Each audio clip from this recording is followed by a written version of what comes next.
Network 33 राजकुमार के साथ। तो चलिए पढ़ते हैं आज की कहानी की ओर। दोस्तों, देर रात रजत और पवन अपने दोस्त के एंगेजमेंट फंक्शन अटेंड करके लौट रहे थे। उन दोनों ने घर जाने के लिए और भी जल्दी पहुंचने के लिए कब्रिस्तान वाला रास्ता चुना था। अब देखते हैं कि आगे उनके साथ क्या क्या होता है। जब वो एकदम कब्रिस्तान के करीब से गुजरते हैं तब अचानक एक जोरदार चीख के साथ रजत गाड़ी को एकदम रोक देता है।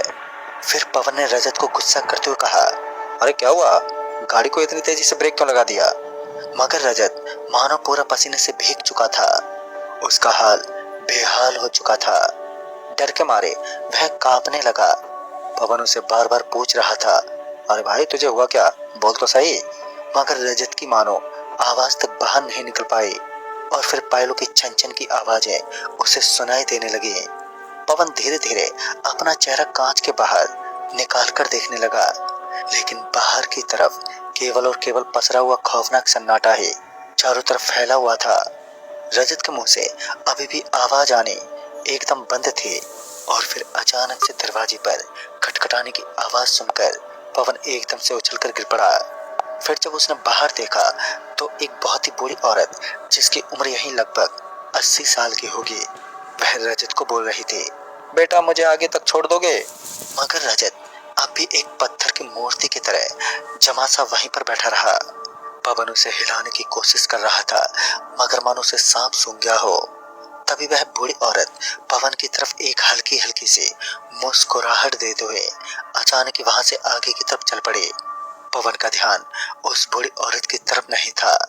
पवन इस कोशिश में था कि किसी भी तरह रजत को यहाँ से हिला दूं, क्योंकि वह जगह पूरी तरीके से कब्रिस्तान से घिरी हुई थी। चारों ओर खौफ का माहौल था। अचानक से दरवाजा एक बार फिर धीमे धीमे खटखटाने लगा था। इस बार पवन ने कांच को नीचे गिराया तो उसने देखा कि वही बुढ़िया एक बार फिर खड़ी हुई नजर आई। इस पर पवन का गुस्सा 7वें आसमान पर था। वह गुस्से से उस बुढ़िया को बोला, अबे क्या है, क्यों बार बार हमें परेशान कर रही है? एक तो वैसे हम यहाँ पर मुसीबत में है। मगर उसका गुस्सा देखने के बावजूद भी वह बुढ़िया बार बार पवन की आंखों में आंखें डालकर उसे हल्की हल्की मुस्कुराहट दे रही थी। उसकी मुस्कुराहट कोई खतरनाक समय का भी संकेत हो सकती थी। मगर पवन इन सब बातों से अनजान उस बुढ़िया को लगातार डांट रहा था। लेकिन फिर उस बुढ़िया ने जो उससे कहा तो उसे सुनकर पवन के हाव भाव एकदम से बदल गए। पवन भी अब थोड़ा थोड़ा डर महसूस करने लगा। उस बुढ़िया ने उसके मुंह पर कहा, बेटा जितना बोलना है उतना बोल ले, क्योंकि तेरी कब्र तो इसी कब्रिस्तान में खुदेगी।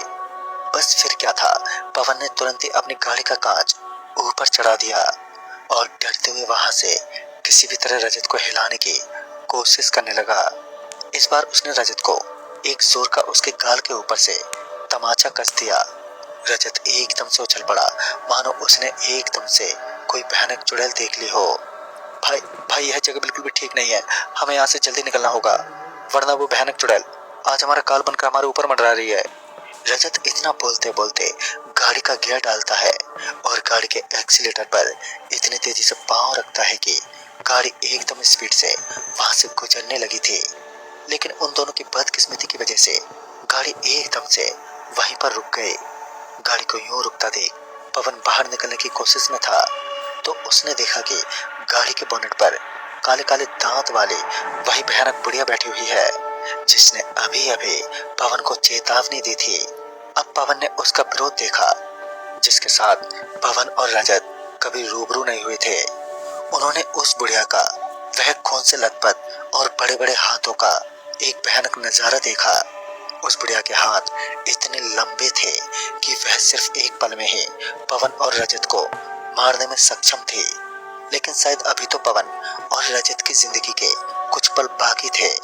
पवन और रजत जो कि अपने दोस्त की शादी से लौट रहे थे, लेकिन लौटते वक्त वो इतना खौफनाक नजारा देखने वाले हैं, इसका जरा सा भी उन्हें अंदाजा नहीं था। आज उन दोनों पर वह बुढ़िया एक खतरा बनकर मंडरा रही थी। तभी रजत ने डरते हुए कहा, जल्दी से गाड़ी को लॉक कर दो और ध्यान रहे वह तभी अंदर आ पाएगी जब हम बाहर जाएंगे। रजत की बात पवन को थोड़ी समझ में आने लगी। पवन यह बात बिल्कुल अच्छे तरीके से जानता था कि रजत इन सब चीजों में काफी विश्वास के साथ साथ इन चीजों का काफी ज्यादा अनुभव भी रखता था। अभी पवन गाड़ी से बाहर उतरने ही वाला था कि रजत ने उसका हाथ पकड़ा। पवन ने कहा, मैं देखता हूँ ये 80 साल की बुढ़िया मेरे साथ क्या करती है। जब भी पवन को काफी ज्यादा डर लगता है तो वह अपने दिमाग का संतुलन कुछ ही पलों में खो देता है। अभी वह अपने कदमों के साथ बाहर निकलने ही वाला था, मगर तभी रजत ने उसका हाथ पकड़ लिया। लेकिन वह सफेद सफेद साड़ी पहने भयानक बुढ़िया उनके सामने थे। पवन शायद ये भूल चुका था कि जिस महिला से वह संग्राम करने की कोशिश कर रहा है वह कोई आम इंसान नहीं बल्कि प्रेतों की एक रानी है। अचानक से गाड़ी के नीचे जोर का एक ब्लास्ट हुआ। वह आवाज सुनकर रजत एकदम से डर गया और शायद इसी वजह से पवन भी धीरे धीरे नॉर्मल होने लगा। पवन, यार तू होश में आ जा। यार हमारी जान यहाँ पर खतरे में पड़ी है। इतना बोलते बोलते रजत की आंखों से आंसू बहने लगे। पवन का गला बहुत ही बुरी तरीके से सूख चुका था। पवन को बहुत ही जोर की अब प्यास लगी हुई थी, लेकिन उस वक्त उन्हें अपनी जान की परवाह सबसे पहले थी। फिर अचानक से सीट के नीचे दबी हुई उस बोतल को निकालकर पवन धीरे धीरे उसका पानी पीने लगा। लेकिन जैसे उसने पानी पीकर उस बोतल को रखा तो पवन एक जोर की चीख के साथ बहुत ही बुरी तरीके से पसीने में भीग चुका था। उसका डर साफ साफ उसके चेहरे पर दिखाई पड़ रहा था। उसके बाद रजत की नजर उस बोतल पर पड़ी तो मानो रजत के होश ही उड़ गए। उसने देखा कि जिस बोतल के अंदर उन्होंने पानी रखा था वह बोतल खून से भरी हुई थी। रजत भी काफी हैरान रह गया। रजत को ये समझ में नहीं आया कि आखिर ऐसा कैसे हो सकता है। लेकिन एक बार फिर छन छन की आवाज से रजत एक बार फिर कांप उठा। यह आवाज कहीं और से नहीं बल्कि गाड़ी के ठीक ऊपर से आ रही थी। अब रजत क्या करता उसे समझ में नहीं आ रहा था। रजत और पवन दोनों ही बहुत बुरी तरीके से उस भयानक जगह में फंस चुके थे। अचानक से उस कब्रिस्तान के बीचों बीच खटखट की आवाजें आने लगी। कोई चीज बहुत ही ज्यादा जोर से खटखटा रही हो। गाड़ी के दरवाजे के साथ कांच भी बंद था, लेकिन आवाज बहुत ही अच्छी तरीके से गाड़ी के अंदर सुनाई पड़ रही थी। और फिर अचानक ही कुछ फूटने की आवाज आई। आखिर इतनी जोर से क्या फूटा हो, यह सब उन दोनों की समझ से बाहर था। लेकिन जो नजारा वह अब देखने वाले थे शायद उसके बारे में उन्होंने अपनी जिंदगी में कभी सोचा भी नहीं होगा। इस बार उन्होंने देखा कि कब्रिस्तान की तरफ से एक मुर्दा अपने हाथों को आगे की तरफ करता हुआ उनकी कार की तरफ बढ़ रहा था। अचानक से रजत की हालत खराब होने लगी। तूने अच्छा नहीं किया इस जगह पर आकर, आज तेरी मौत निश्चित है। रजत इतना बोलकर अपने आप को रोक नहीं पाया। वह झट से पवन पर झपट पड़ा। भाई छोड़ दो मुझे, मैंने तुम्हारा क्या बिगाड़ा है। भाई रजत होश में आओ, अरे भाई होश में तो आओ। पवन जोर जोर से चिल्लाता रहा, मगर पवन अपने आप को छुड़वाने में नाकामयाब था, क्योंकि रजत की ताकत अब लगभग 4 गुना बढ़ चुकी थी। पवन अपनी पूरी ताकत लगाकर भी उस दुबले पतले रजत को अपने से दूर रखने में सक्षम नहीं था। तभी पवन ने वो किया जो उस वक्त उसे करना चाहिए था। पवन ने जोर जोर से अपना हाथ रजत के सर में दे मारा। तब जाकर रजत थोड़ा होश में आया। भले ही रजत की ताकत बड़ी थी, लेकिन पवन का हाथ कमजोर नहीं था। उसके हाथ की चोट काफी भारी पड़ी। रजत अपने सर को संभालते हुए थोड़ा होश में आया ही था कि तभी गाड़ी अपने आप ही लगभग 80 किलोमीटर प्रति घंटे की रफ्तार से एक कब्र से टकराई। रजत का पूरा चेहरा जाकर स्टीयरिंग से टकराया और पवन की हालत तो और भी ज्यादा खराब हो चुकी थी। उसका पूरा चेहरा आगे के कांच में धंस गया। दोनों की हालत अब इस कदर बिगड़ चुकी थी जैसे आज उनकी मौत उनके ऊपर काले साए की तरह मंडरा रही हो। लगातार रजत की कोशिश थी कि वह वहां से बचकर निकल जाए। रजत वहां से निकलकर भागना तो चाहता था, लेकिन जब उसकी नजर धीमे धीमे उस खाली और सुनसान जगह पर पड़ी तो उसने देखा कि वहां पर कोई खाली जगह नहीं है, बल्कि एक बहुत ही पुराना और डरावना कब्रिस्तान था। इसका मतलब गाड़ी से नीचे उतरना मतलब उस बूढ़ी चुड़ैल का शिकार बन जाना और उस कब्र में दफन हो जाना। फिर धीमे धीमे रजत की नजर सामने की तरफ पड़ी तो रजत के होश ही उड़ गए। पवन और रजत दोनों ही इस कदर भयानक डर में डूब चुके थे, मगर इस बार उन्होंने उस भयानक मुर्दे का असली रूप देखने में सक्षम नहीं थे। उसके भयानक बड़े बड़े और डरावने हाथ जो कि पूरे खून से लथपथ थे, और साथ ही वह मुर्दा पूरा गला हुआ था। उसके अंदर से एक बहुत ही बुरी बदबू आ रही थी। पूरी गाड़ी बंद होने के बावजूद भी पता नहीं कैसे, मगर वह बदबू गाड़ी के अंदर मौजूद थी। गाड़ी पूरे तरीके से टूट चुकी थी। आगे का हिस्सा लगभग खत्म हो चुका था। पवन और रजत दोनों इस बात से अनजान थे कि इस जगह पर इतना भयानक और डर का कब्रिस्तान पड़ता है जो कि प्रेत बाधित माना जाता है। दोनों की ये बड़ी गलती आज उन दोनों को उस जगह पर घसीट कर ले आई थी, जिस जगह पर जाने से उन दोनों के हाथ पैर कांपते थे। फिर पवन रजत के सामने हाथ जोड़कर उसे विनती करने लगा, भाई भाई मुझे बचा ले भाई। मगर रजत के पास भी ऐसा कोई हथियार नहीं था जिससे वो बच पाए। दोनों के होठों पर बस भगवान का नाम तो जरूर था, मगर उनके मुंह से आवाज बाहर नहीं निकल पा रही थी। अब डर की दास्तान अब उनके सर पर चढ़कर बोल रही थी। अपनी जान बचाना उनके लिए इस वक्त सबसे अहम था।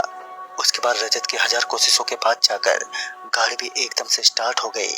लेकिन जैसे ही गाड़ी एकदम से स्टार्ट हुई तो अभी गाड़ी के बिल्कुल सामने की तरफ एक मुर्दा खड़ा दिखा। लेकिन उसके पीछे जो खड़ा था वो वही था जिसने उनको इस बड़े खतरे के अंदर डाला था। वो कोई और नहीं बल्कि वही 80 साल की बुढ़िया थी जिसने उन दोनों को एक बड़े खतरे में डाला था। अब रजत का गुस्सा 7वें आसमान पर था। उसने ना तो आगे देखा और ना ही पीछे। उसने उस मुर्दे को जोर से टक्कर मारने की कोशिश की, लेकिन गाड़ी उस मुर्दे के आर पार हो गई। रजत ने अपनी गाड़ी को बहुत ही तेजी से ड्राइव करना स्टार्ट कर दिया। गाड़ी फुल स्पीड में वहां से आगे दौड़ रही थी। लेकिन जब रजत की नजर आगे वाले कांच के हिस्से में पड़ी तो मानो रजत की आंखें फटी की फटी रह गई। रजत की जीभ दांतों के नीचे आने पर अब मजबूर हो गई थी। रजत उस भयानक नजारे को देखकर मानो उसका दिल दहल उठा। रजत ने देखा कि उस भयानक बुढ़िया के साथ साथ वह डरावना मुर्दा भी गाड़ी के एकदम पीछे पीछे दौड़ रहे थे, और उनकी दौड़ इतनी तेज थी कि मानो कुछ ही पलों में वह उस गाड़ी को छू लेने वाले हैं। मगर तब तक वह समय आ चुका था जब उस भयानक जगह से पवन और रजत दोनों ही निकलने वाले थे। लेकिन जाते जाते उनका एक नुकसान और हो गया। वहां से लगभग 200 मीटर की दूरी के बाद अचानक से गाड़ी का पहिया एकदम से फट गया, और अब साथ ही मुश्किलें भी बढ़ चुकी थी। आगे कुछ ही दूर जाने के बाद गाड़ी बंद पड़ गई और उनकी उम्मीद भी। लेकिन उन्हें सामने एक झोपड़ा दिखाई पड़ा। वो दोनों गाड़ी से निकलकर उस झोपड़े में छुप गए। झोपड़े के छोटे से छेद से वो उस खौफनाक दृश्य को देख रहे थे जब वो बुढ़िया और वो मुर्दा गाड़ी को बाहर से खटखटाए जा रहे थे। अगर गलती से भी उस बुढ़िया की नजर झोपड़े पर पड़ जाती तो उनका अंत तो निश्चित था। खैर ऐसा हुआ नहीं, और सुबह तक दोनों वहीं छुपे रहे। सारी रात वो कब्रिस्तान से निकलते उन मुर्दों के खौफनाक करतबों को देखते रहे। जब सुबह हुई तब सब कुछ ठीक हो चुका था। फिर वो दोनों फौरन गाड़ी के पास गए और किसी तरह वहां से निकल गए। वो दोनों जिंदा तो बच गए, पर आज भी उनके दिल में उस घटना का खौफ बरकरार है, क्योंकि बाद में उन्हें ये भी पता चला कि वो जिस झोंपड़े में छुपे थे वो उस बुढ़िया का ही था। लेकिन उस रात वो बुढ़िया झोंपड़े में नहीं लौटी थी। अब इसे किस्मत का चमत्कार कह सकते हैं या फिर कुछ और। जो भी हो, अगर उस रात वो बुढ़िया झोंपड़े में वापस झोंपड़े में लौट आती तो शायद इनका अंत भी महज एक रहस्य बनकर ही रह जाता। तो दोस्तों, इस कहानी में बस इतना ही। तब तक के लिए बाय एंड टेक केयर।